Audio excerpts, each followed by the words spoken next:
Hi there, it's Ruth, and today we'll be discussing a mole and working through a question where we calculate the number of moles present in a sample.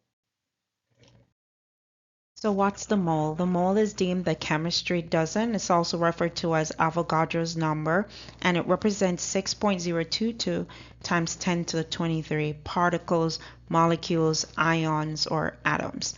Now, if you were to have 6.022 times 10 to the 23 of anything, you would have 1 mole of that thing.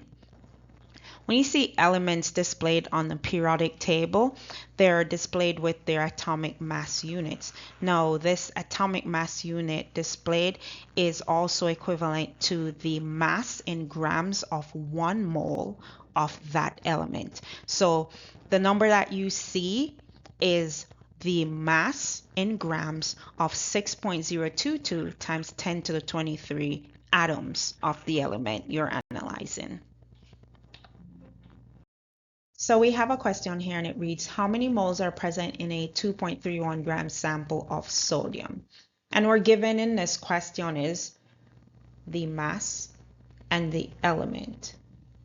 We could go to the periodic table and find the molar mass of sodium, and it tells us that it is 22.99 grams, the mass of 1 mole of sodium. So we could set up our dimensional analysis where we say, okay, if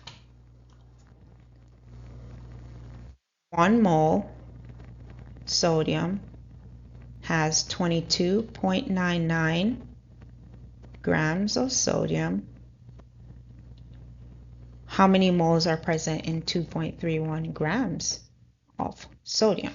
And we chose this setup so as to have the grams sodium cancel out because we want to know the moles, so the moles need to be in the numerator.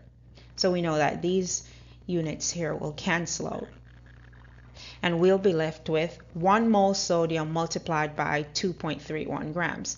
So that would be 2.31, and we're keeping the units mole sodium, divided by 22.99, and no unit because the unit was previously, canceled out. Our answer should be reported to 3 significant figures because we see right here that we have 3 significant figures here. Okay, so 2.31 divided by 22.99 will give us an answer of 0.100 mole sodium.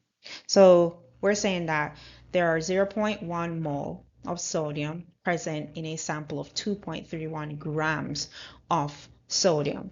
And there's a formula that students might be familiar with where we have mole is equal to mass over molar mass. And students might opt to just plug into this formula, and that's totally fine. So we're trying to find mole. All right, this is our unknown, and we were given the mass. We were given a mass of 2.31 grams, and we know that the molar mass by way of the periodic table is 22.99 grams per mole. So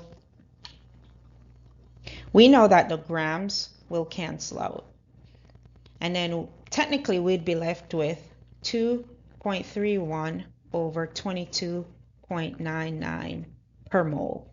And if we're dividing by per mole, our answer will be represented in mole. And we know 2.31 divided by 22.99 will be 0.100. So same answer, different approach. Again, you choose the way you're most comfortable with. And also, thanks again for watching.